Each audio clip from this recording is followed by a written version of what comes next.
Hello and welcome everyone to the first in a series of conferences for Playground. My name's Rachel Louie. I'll be hosting the Norwegian conference today and tomorrow. I'm a curator and collaborator working in socially engaged practice in Norway, and my background is in arts and health. Playground is a new music project supported by Creative Europe, initiated by 5 members of the European Jazz Network. The aim of Playground is to boost knowledge and awareness of the ways in which music can be used as a playful yet powerful tool with and for children and young people from disadvantaged backgrounds. There are 2 main components to Playground: collaborative music workshops between artists, local organisations and schools. These will take place across the 5 associated members' locations in Belgium, in France, in Romania, Italy and in Norway. In addition to these creative workshops, Playground will serve as a learning platform where international expertise will be gathered, shared and discussed, hosted in turn by each of the 5 members. And that's where we find ourselves today, the first of 5 international conferences, today hosted by Norway. The demographic landscape here is quite homogeneous in comparison to others across Europe with relatively low levels of poverty. And perhaps that's why socially engaged practice here is relatively new, with a lot of work done through music therapy and academic research. Some practical information about today. This is a 2-day conference from 10 until 12 Central European summertime, both today and tomorrow. You can see full details at playground.eu. But in summary, today we have 2 presentations starting shortly, each lasting 20 minutes or so, and these will be followed by a Q&A session. Tomorrow we have 1 presentation, again followed by a Q&A session.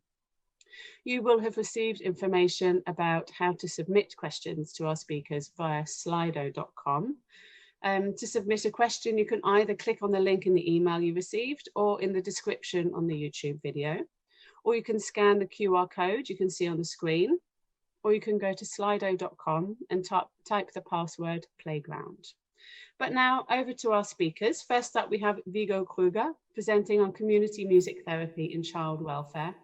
His presentation will be immediately followed by Ole Christian Einarsson, who will be talking us about his PhD project on music, health and policy. Over to you. Thank you.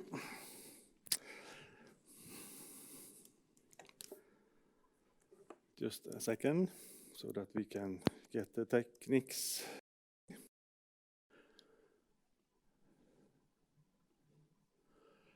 Thank you for having me. My name is Viggo Krüger. I work as an associate professor at the Grieg Academy, University of Bergen, and I am currently a research leader of GAMUT, which is Grieg Academy Center for Music Therapy Research.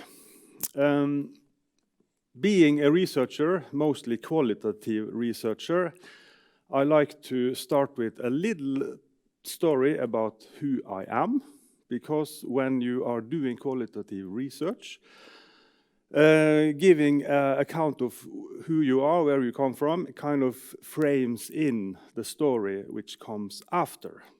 I am from a suburb outside Bergen, which is called Loddefjord. You can see the picture here. You can also see the picture of a car with a police sign on it. When I grew up in Loddefjord, it could be difficult to be a young person. It was a probability that you could end up on the wrong side of the track. But music was actually a way of not doing that and enter adult life. You also see a picture of the band we had and which we played in, which was called Little Ease. We had lots of concerts and ended up on national TV. Being a musician as a young person prevented at least me from going on the wrong track. And later on, I ended up in a rock band, pop rock band from Bergen called Pogo Pops, and we made it a bit okay, a bit success in the 90s. When that ended, I started my education as a music therapist and did my PhD in 2012. And here comes the advertise. Last year I published this book, which is called Music Therapy in Child Welfare, Bridging Provision, Protection and Participation. And in this book I very much sum up the things that I have been working with, researched on, and not at least the project which I will talk about today, which is called Come Closer. If you want to come closer right away, you can go to iTunes, Spotify, Tidal, and so on, and check out the songs of Come Closer. Come Closer is a music workshop where young people can come together, write songs, perform, play in a band, do music technologies. In short, do whatever they want to tell their stories, to build their identities as being someone worth listening to. Not being a problem child or a child welfare user or being stigmatized as a drug addict. In Come Closer, you can climb on this ladder of youth participation. At least that is the goal with the project. Come Closer is pretty much run by the young people themselves. When you come to Come Closer as a young person, you very often get the question, what do you want to do? What is your goal with coming here? And that can be everything from learning to play the guitar, to play the drums, or to write a song. In that way, we try to enhance young people's participation. I will come a little bit back to that later, what I mean with participation. Participation is a way of understanding how you can include young persons in decision-making processes and to have their saying in important projects, which is, for example, a cultural project. I will come back to that. Here you see a picture from the rehearsal room at Come Closer. This is a very ordinary music room. You have drums, you have pianos, guitars, and so on. Come Closer is a meeting place where young people can meet each other, talk about everything. We can teach them music, we can supervise, do artwork, songwriting, performances, but not at least it is a place where we can have fun and be social. And that is why I want to include this picture of a kitchen. Because when you facilitate a workshop for young people and you only focus at the music, then you actually miss some of the point. Because when young people come together in such a way, they don't only come together to play music. They come together to talk, to discuss everything from religion to politics, to meet other adolescents, to protest to the system, and to argue back and forth about everything. So the kitchen is very important. When we facilitate a music workshop for young people, we always have a place for food, coffee, or drinks. Not alcohol drinks, of course. Come Closer is supported by private and public organizations. That means it is an ideal organization, which is not in Bergen municipality or anywhere else. It is run by young people themselves. It has a board where the young people are members. And the adolescents, as I just said, are very much in charge of deciding the content and the structure of this group. They do very much of the planning, and they have full freedom of when they want to quit. And they also have a saying in who should be able to join. They can invite their friends And so it's run more or less like a peer community group. As a music therapist, I have many roles in this. I have to admit that I don't work with this anymore as an active person. I am the leader of the board for this group, but when I worked with this and when I observe music therapists who work with this group now, the music therapist has different roles in this work. The music therapist is a pedagogue, a therapist, a supervisor, a leader, a participant, an organizer. It can also be a researcher and a teacher. So the way we can understand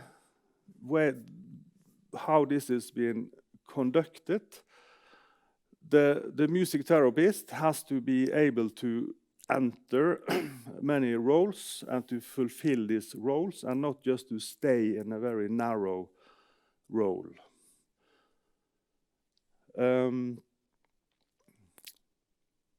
I just mentioned that coming back to this concept of participation and why that is important, I will use some time on that and also touch a little bit on the research that we have been doing on this.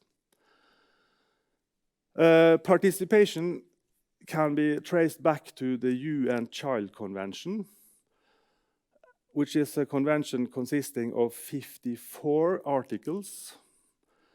And to kind of sum up the whole convention, we can divide the articles into 3 P's: provision, protection, and participation. Provision has to do about making available the resources for children so that they have the possibility to participate. Provision is about health, education, food, and so on, roof over the table. Protection is about making available the structures so that children are being protected in the society from being exploited, entering criminal networks, and so on and so on. As I started with, Loddefjord was a society where you easily could end up in the wrong network. Participation is about giving possibilities for the child to be heard, seen, and being appreciated in the society. When you look at the way adults work with children and adolescents in our society, there are problems with this concept of participation. If you look to school, health institutions, child welfare, and so on, professionals are actually in lack of communication competences so that we actually don't reach the goal of participation with the children. We are missing the structures for the facilitation of participation. For example, if you take culture and the way we use the music workshop Come Closer in Bergen and in Oslo, it is not being built out in the same way in Norway as a whole. We don't have enough cultural projects for young people in Norway. We need to have more focus on how we can use culture as a way of building participation. Some might say that professionals actually have a fear of damaging the health and the care of the child if we give the child too much responsibility.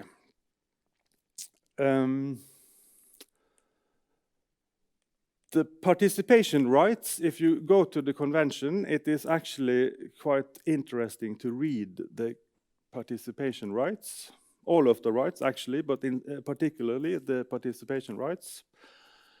For example, there are many participation rights. We have the freedom of expression, Article 13, the freedom of thought, Article 14, and the freedom of association and freedom to peaceful assembly, Article 15. Also, very important, Article 12, the child's right to be heard and the right to have a saying in public care. The research we have been doing on using music therapy in a child welfare setting has mostly been related to music workshop context, such as Come Closer. And we have interviewed children, and we have listening to what they have been telling about this. For example, lack of participation. This is what one of them said to us. When I first came into the child welfare institution, I lost my independence. The adults told me I was not old enough to think for myself or to take or make decisions concerning my own life situation. It was a very bad feeling, losing control over my own life. I think it's the worst I have ever experienced. It's the feeling I never want to feel again. And when we then look at what they talk about when we interview them about music's role, then they, for example, say, we learn that we have to care about the others in the group. You don't harass a member in the group who's had a bad day. We learn about respect and how to treat others. We learn what's okay and what's not. And this kind of knowledge is extremely important in child welfare. It's very important in a child convention context because it tells us that music and music group participation actually is a way of helping children to take responsibility for their own lives, to help others, and to deal with very difficult things such as respect and treating others okay. This kind of knowledge we can use when we try to implement music in child welfare contexts, in school, in hospitals, in institutions, and so on. To sum up, all children have the right to engage in cultural activities. It's not some children. It's not those who have parents who take them to the cultural school. No, it's all children.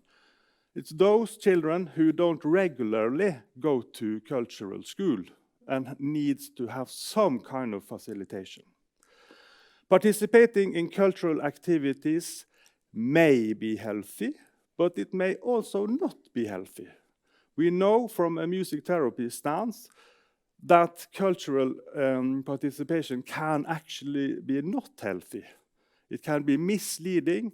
Music is not in itself positive. It's the way we use music. Music may not necessarily be helpful for children in that sense. We can, for example, lead the children into musical communities which are damaging to the health of the child. Protective measures are connected to participatory measures. Protection and participation goes together like this, like you are, what do you call it? If you are making a sweater, when you are knitting, you have to take protective measures and participatory measures. Music is biologically, culturally, historically, and globally situated phenomena. This means that children all over the world, refugee children, children who are struggling in Russia and in the US, can think about music as a helpful measure. There is a gap between rights and realities, and this gap needs to be filled with measures, service, and approaches. Saying that rights in themselves does not provide musical activities, we have to do something to actually provide music activities. And we can think of music therapy in child welfare as organized both as formal and informal measures, meaning that the way children use music in their leisure time is as important as it is in school or in other settings. We have to look at the child in the context and the way the child uses music in everyday life. The resources are available there because music is everywhere and music is an extremely important part of children's life. Thank you.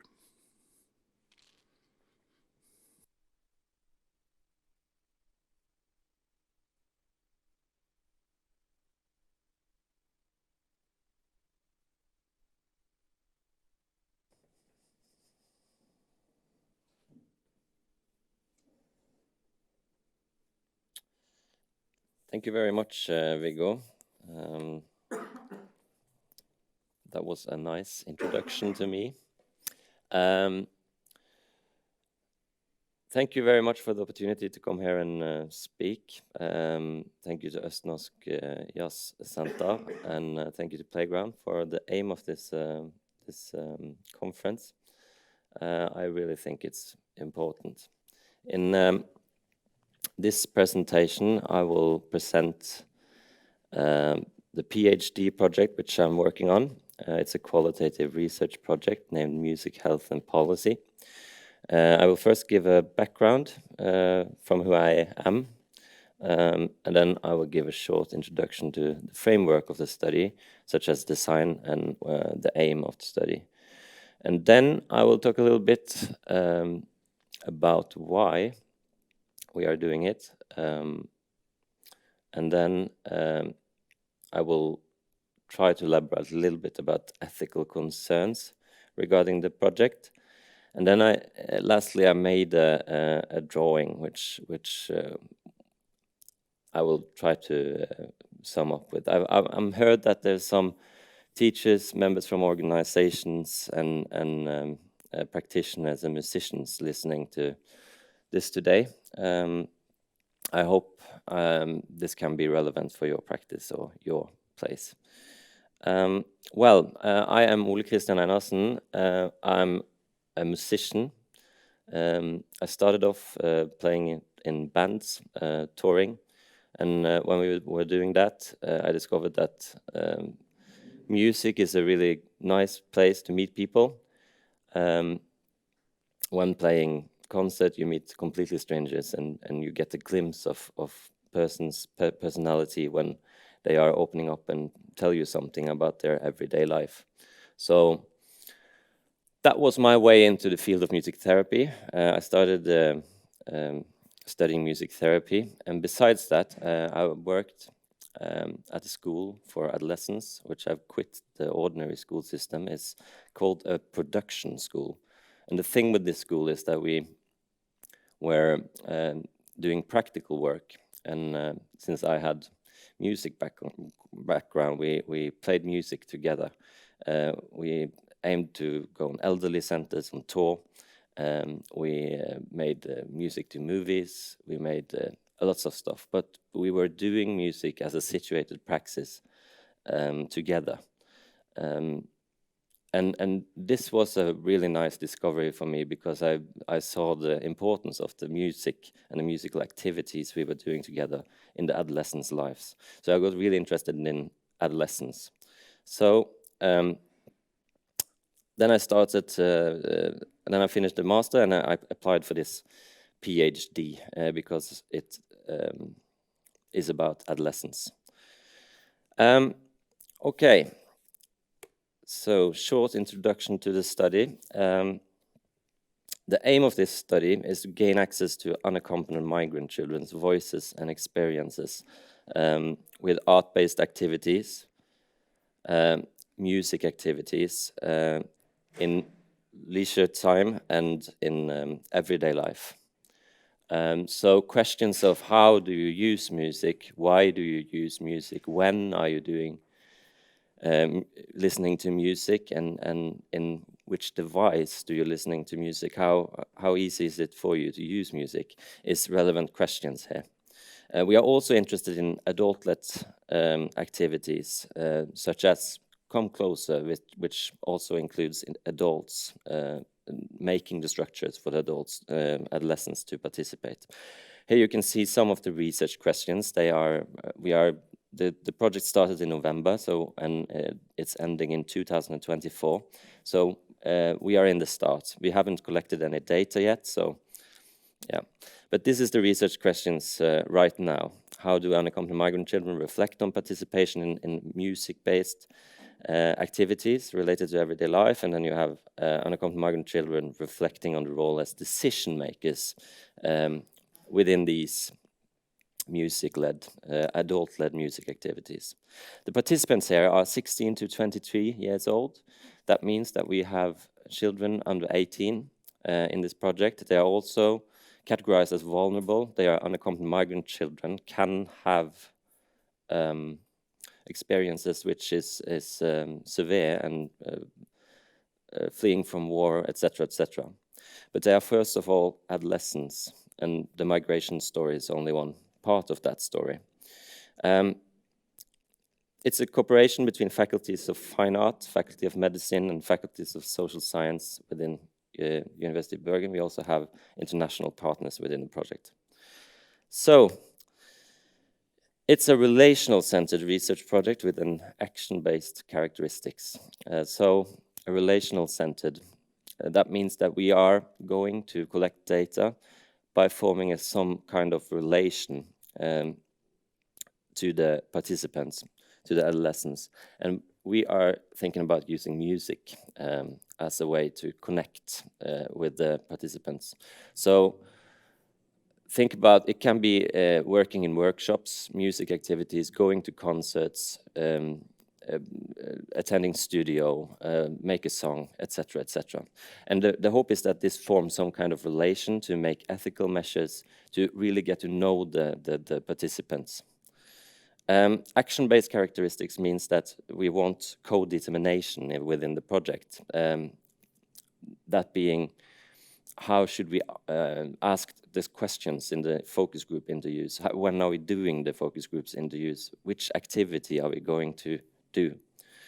We are collecting data through observation and these interviews. And these are talks together with the participants, the researcher, which we record and analyze. There are two places where we are going to collect data. One is in Melilla, which is a Spanish enclave in northern Africa, and actually land border from Europe to Africa on the African continent. It's I didn't know that such kind of things existed, but around Melilla there's a lot of people trying to migrate through Europe, and in Melilla there's a cultural organization working with unaccompanied migrant children. So that is interesting. We hope that the COVID pandemic makes us travel to Melilla so we can go there. We are also collecting data from a child welfare institution working with unaccompanied migrant children in Norway as well. We did this edition because of the COVID pandemic, and it also, I think it's going to make it easier to conduct interview in the setting. Okay. So why are we doing this? That's probably why we are here at Playground as well, and a lot of these things Viggo told just before me. Right in front of you now is scoping review delivered by the World Health Organization. This thing is really important, and I really recommend you to read it if you are part of an organization making festivals or even a musician. It's Fancourt and Finn have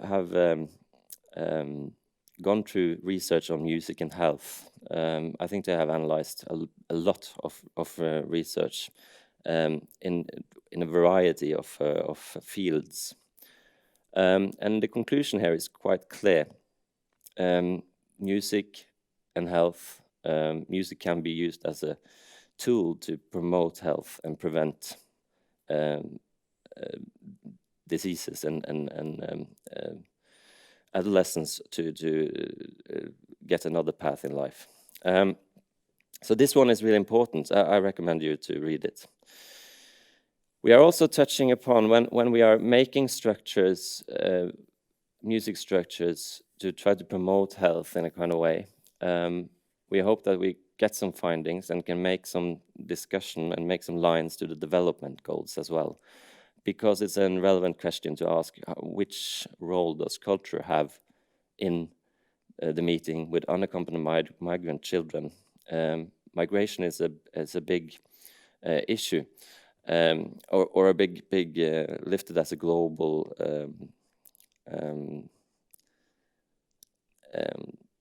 it's a lot. And it's probably going to be more thinking about the environment and stuff like that. So we hope that we can draw some line. You see development goal number 3 here is about health, and you also have others relevant like 4 and 5 on education and gender inequality and equality. So we hope that we can do that. Okay, ethical concerns regarding this project. There's a lot of ethical concerns to take into account. There is language and cultural differences. In 𝐬𝐢𝐿𝐻, that's kind of a lot, because I am not speaking Arabic, French. I'm speaking English, Norwegian, and I don't think the adolescents down there is speaking English. So this can be a problem. We have chosen to just do observation in 𝐬𝐿𝐻 because of this, to secure the participants as well. But we probably need an interpreter when meeting the children, and also doing activities and try to connect in other expression than language. Prejudice and power relation is a thing in this project. I'm a researcher. I really have to reflect upon my role, my personal role as on which political stance I have, because I take so actively part in this project. And then you also have being a researcher, an adult. I am also a representative for a grown man on 30 living in Norway, meeting children from other places. So there is absolutely an importance to reflect upon the power relation, especially when having a so active part within the project. So reflect on prejudice and reflect on personal meanings, personal standpoint and views are really important into this project. And I think it is in every practice you are doing, even if you are making a festival for children. Who are you and why are you? So we have this action-based design, and we really want that the participant, to make room for the participant to get the opportunity to really come forth with their meanings.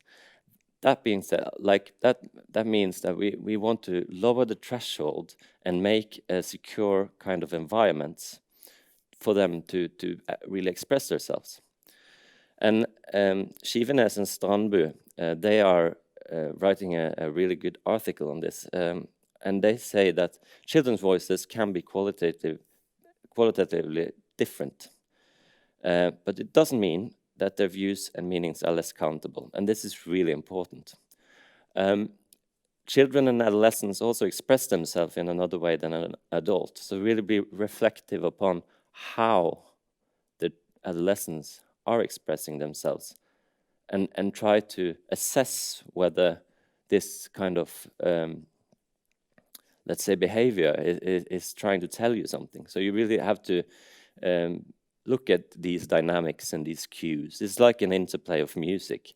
If a jazz band play, and improvise, you are connecting with the other. You are trying to be dynamic together with them.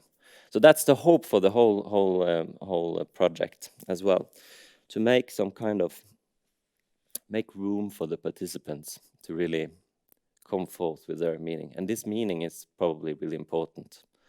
I hope so. And I hope the whole project really, maybe it will change, because of the aim here is totally wrong.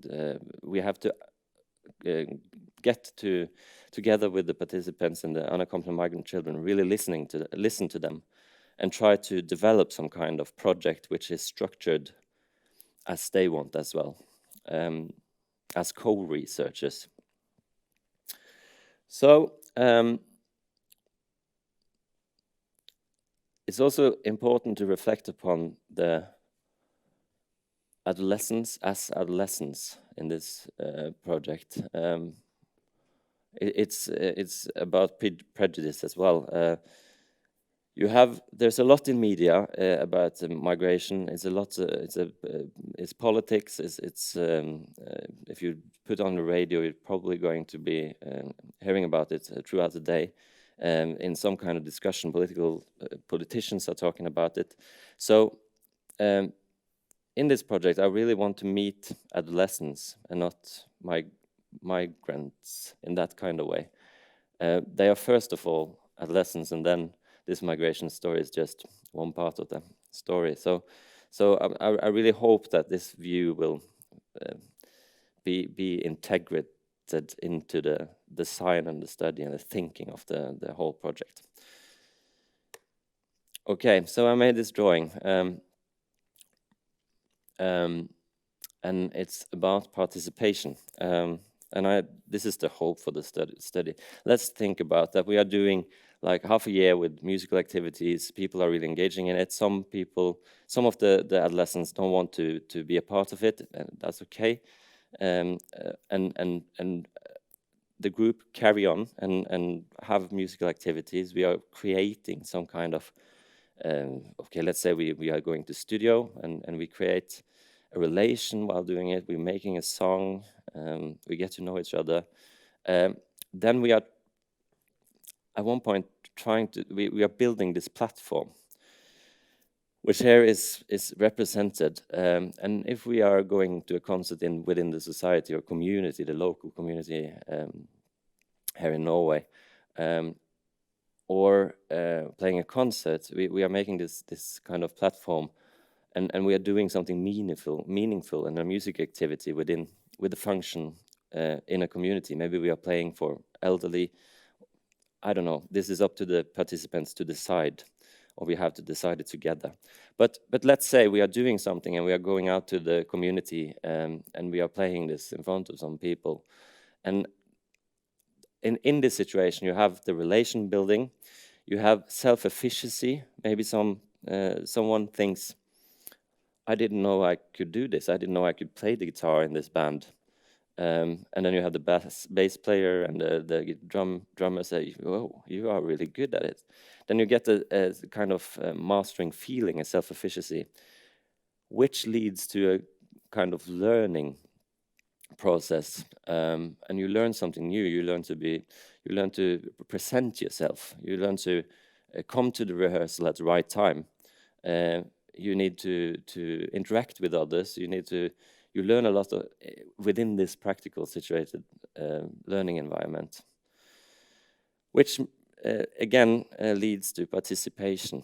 And if we are, in a way, we go back to the development goals. If we are making structures within the society, also for people, unaccompanied migrant children and others, we are making structures which can be working on sustainable development, and we can make futures which can use culture as a toolkit. And I mean it. If you are working now in an organization doing a festival for children, you can think in this kind of way. Take the 𝐭𝐻𝐿 and Finn reports and really bring the children on board, and then you can decide what's the lineup will be. And yeah, I really think that children and adolescents really have the skills and abilities to really take part.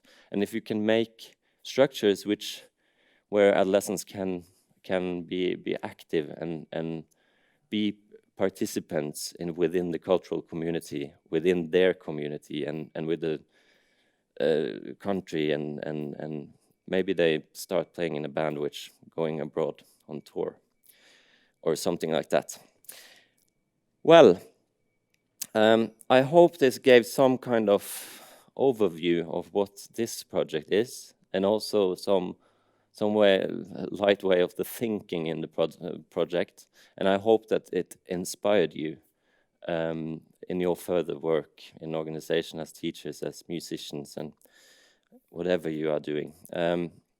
I think culture is key, and music is a nice thing. So thank you very much for this opportunity to speak.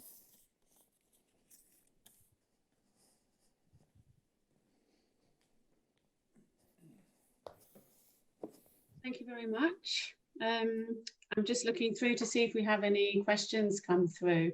There's one person's asked about whether it's possible to get a copy of the speakers' presentations, and where do we find out more? We will send a summary or copy of the presentations to the participants after the conference. So thank you for that. Thank you both. That was really interesting to hear both of you speak on your projects, and you've covered a lot of information in a short period of time. I have a few practical questions, I suppose. I wondered about if you could tell us how you decide.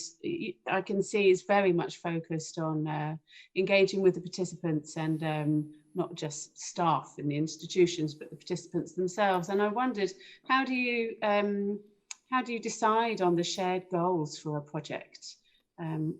What's the process in discussing that with your participants? I think we will come to the workshops, and then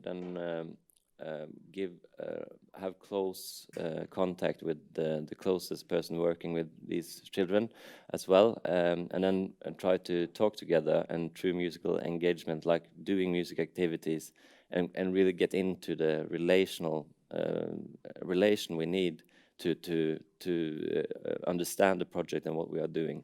And I also think we need time to get this relation. I think it's an important aspect of the whole project. So it will probably not. It's not that we just sit down and have a meeting. We need to do this within the musical activities, and maybe when you are talking informal after a song, you stop the song and then you're talking informal. Maybe the great idea will pop up. So it's I think it will be difficult to make these kind of environments. So it's possible that it doesn't work. So we need to be open for anything. Yeah. So it happens quite organically. Yeah, hopefully. But it depends on the participants and their will and if they want to do it that way. Yeah, and the participants aware of the goals that are set? Are they defined? Yeah, they will be, and we have not started recruited yet, so we are not in that phase. But they will be, right. And they will be properly informed by the project as well. And my hope is that they can gain something out of it. Let's learn the guitar, or learn where the venue is, or where the cultural activity is happening. Maybe a knowledge about something that has come closer, or 𝐵𝐺𝐵 actually exists. So, yeah.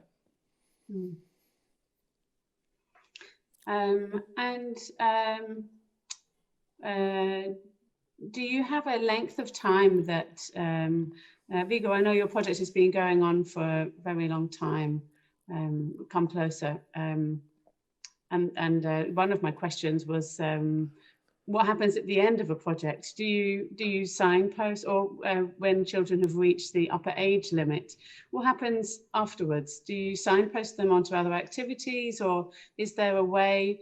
I'm thinking particularly, I suppose, for shorter term projects, how would you advise the participants to keep in touch with cultural activities? It's true, Come Closer has been going on since 2003.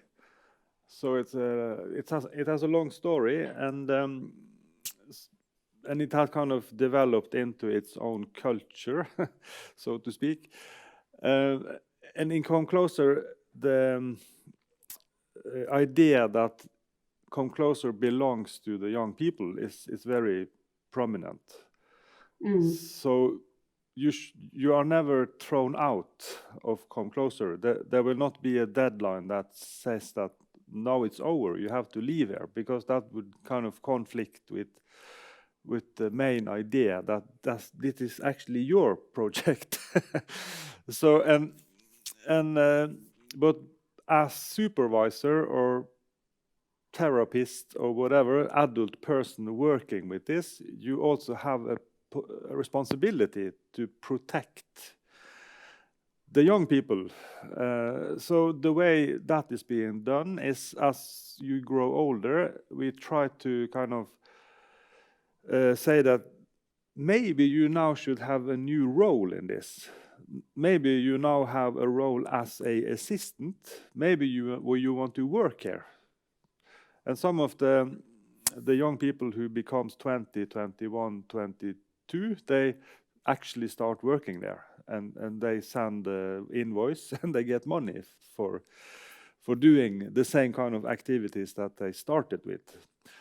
So emphasizing that this particular kind of activity is not owned by the adults, it is the young people's activities, but still you need some kind of a protective structure around it, because if you don't, then it can actually evolve into whatever, and that whatever may not be a positive thing.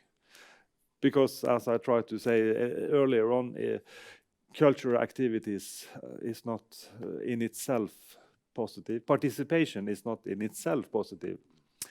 You have numerous examples of that in history. You can, for example, take Hitlerjugend, which was participation, wasn't it? But it was not positive participation. Just to encourage our audience, if you want to submit questions on Slido. Oh, we have another one in. It says, thoughts on situations when a participant doesn't experience self-efficacy. Can you take that again, please? Yep. It says, thoughts on situations when a participant doesn't experience meestring, self-efficacy.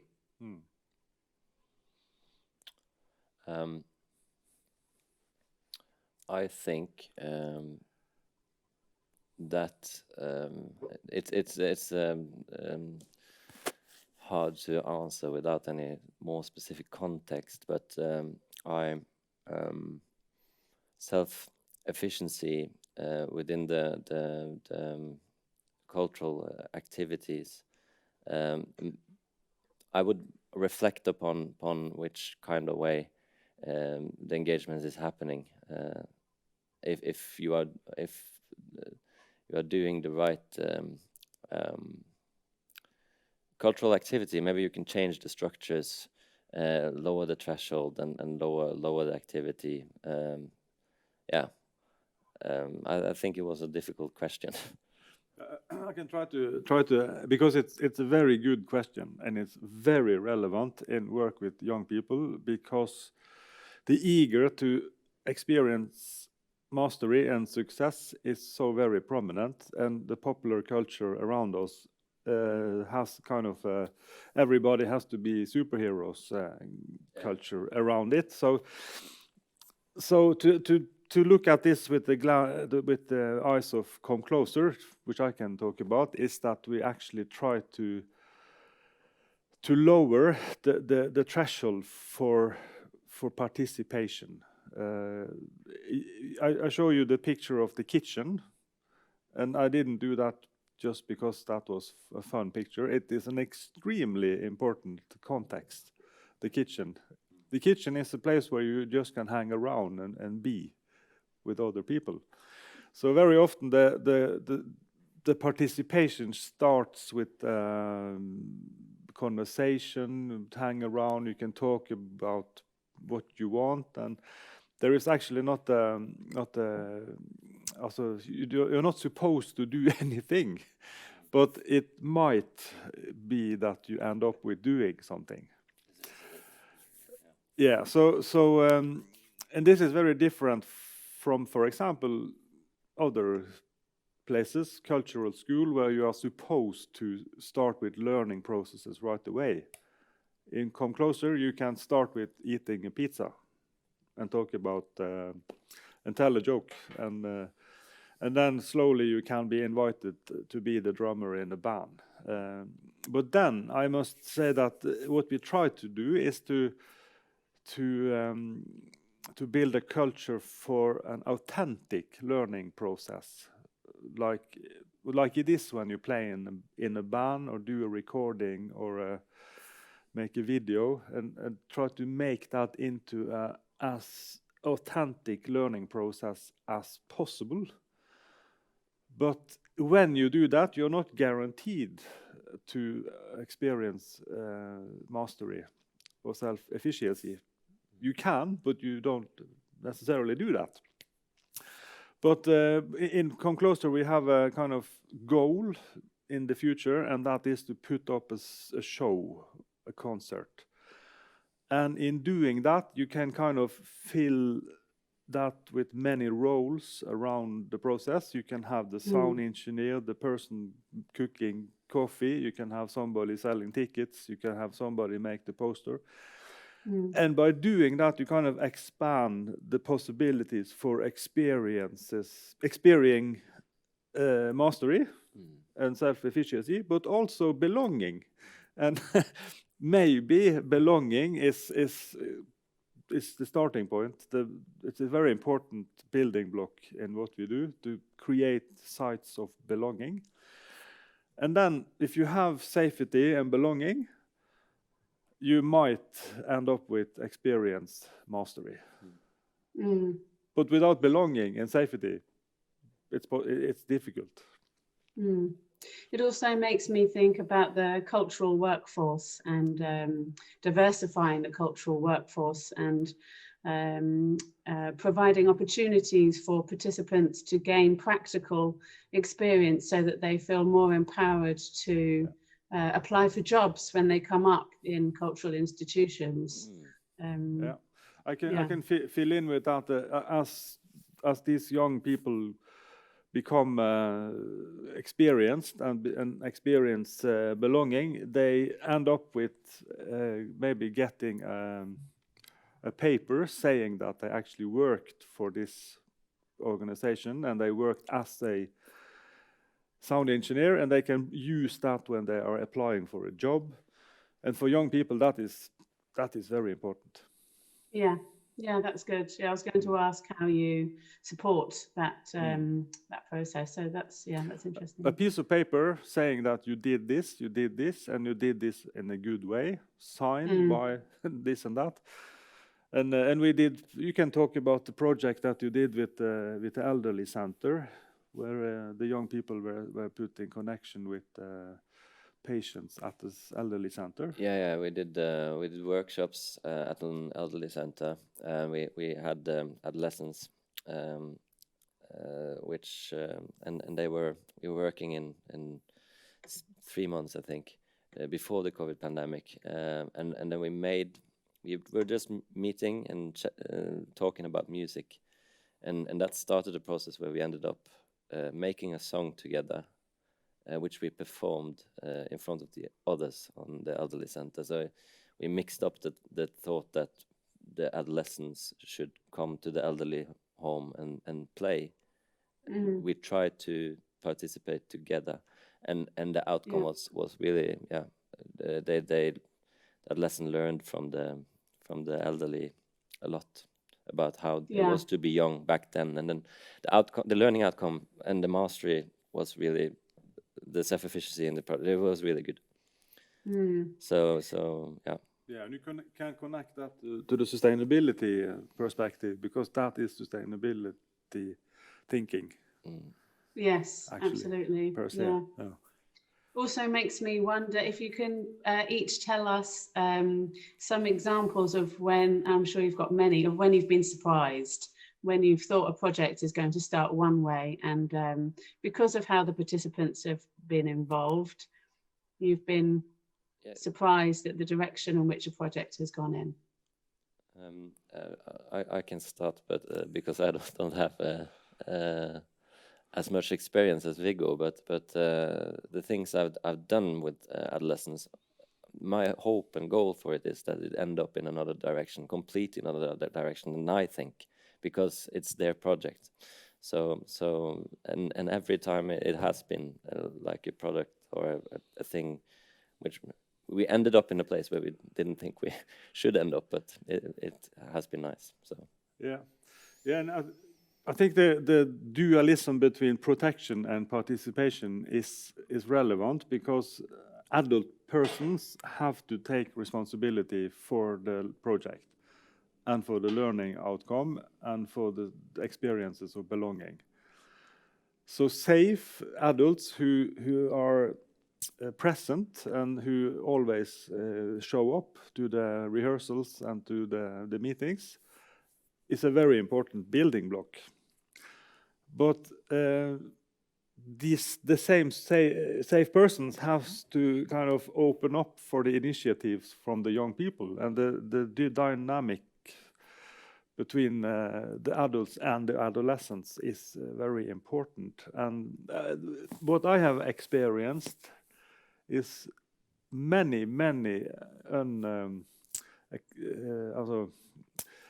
situations who has gone very wrong, and you have to do with young people who become sick, who do bad things. They actually also die sometimes. Terrible things can happen, of course, and but being able to kind of maneuver between these very potential difficult situations is the responsibility of the adult. And I think you, Ole Kristian, said that this is not solo work. You have to do this in collaboration with other adults, with other teachers, with parents, with child welfare workers, social workers. It's a teamwork. And the cultural worker who do this should, in my view, be invited to meetings where other subjects are being discussed around this child. For example, in relation to school participation. So it's not you should not be a satellite working on your own somewhere out in the far distance.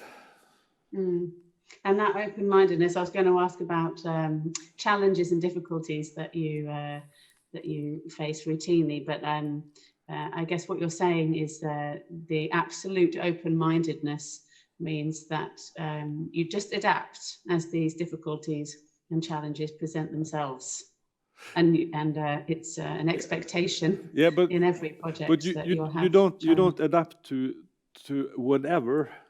You can adapt to a lot of things, but some things you don't adapt to. For example, bullying.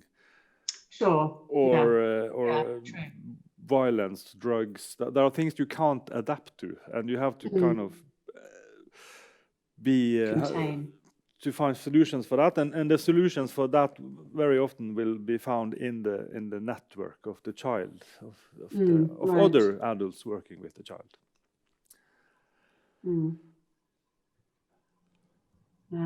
Just having a look if we have any more questions. Please feel free to add questions if you have any. You're both academics, and I wondered, for those of us who aren't, obviously the research and the evaluation is a key point in what you're doing. And I think, I wonder if you have any tips for the evaluation process for organisations who are not music therapists or who don't have so much of a research background.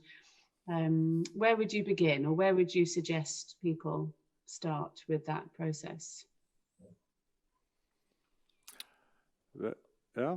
I would have looked into the Frankworth and Finn Right. the scoping review. You don't need to read the whole thing, but just the beginning and the conclusion, and then you have a lot to a little framework. In this book that I showed you earlier, I described 4 phases of this, and I think that the young persons should be included in all of the phases. You have the planning phase, and you have the working phase, and the realization phase, and the evaluation phase. And we very often forget about the evaluation phase, and we actually also very often forget about the planning phase. So we very often start with working and performing.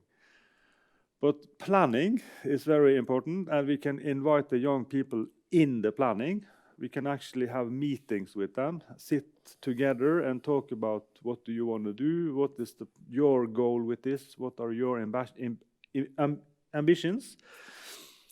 And when we have done the project, it's very wise to put some time in to sit down again and talk it through, and what did we do good, what did we do wrong, what should we do different the next time.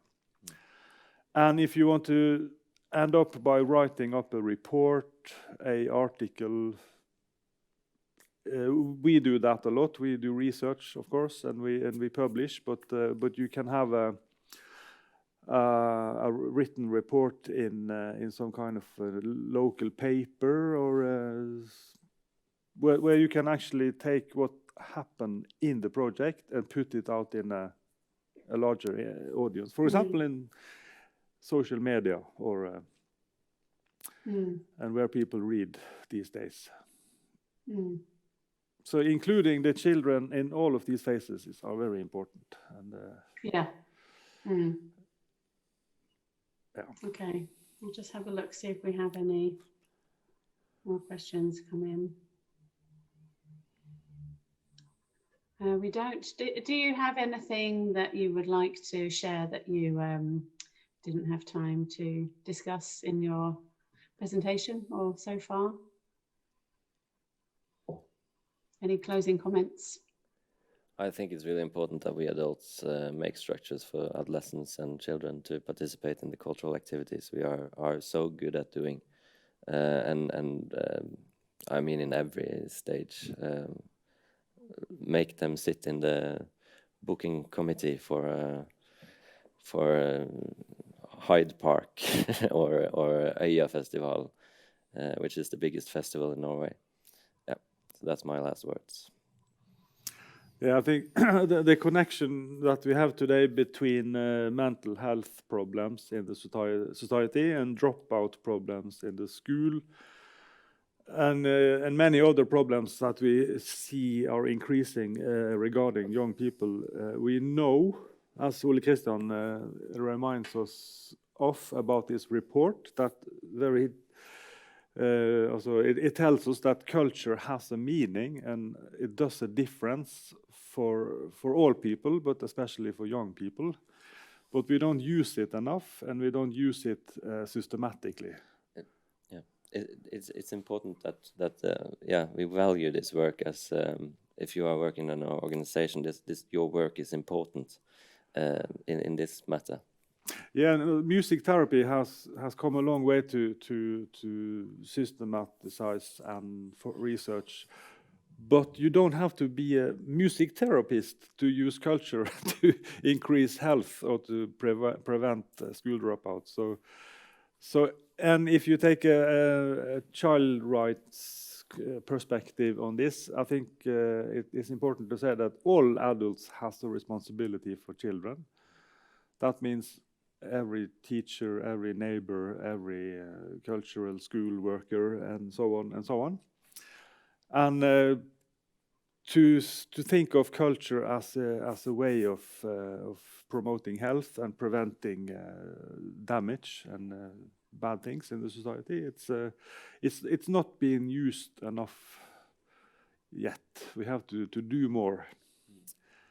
Yeah. And probably some of you are doing great work, and that's really nice. Good.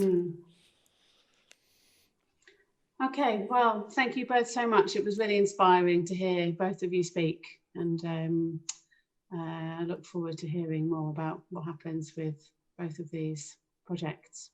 And thank you to everyone else who's joined and contributed today. We hope you found it interesting to see a bit of what we're doing in Norway. And we'll see you all tomorrow. You can see the full programme at playground.eu, and this page will continue to be updated regarding the next 4 conferences as well. Okay, see you tomorrow. Thank you very much. Goodbye.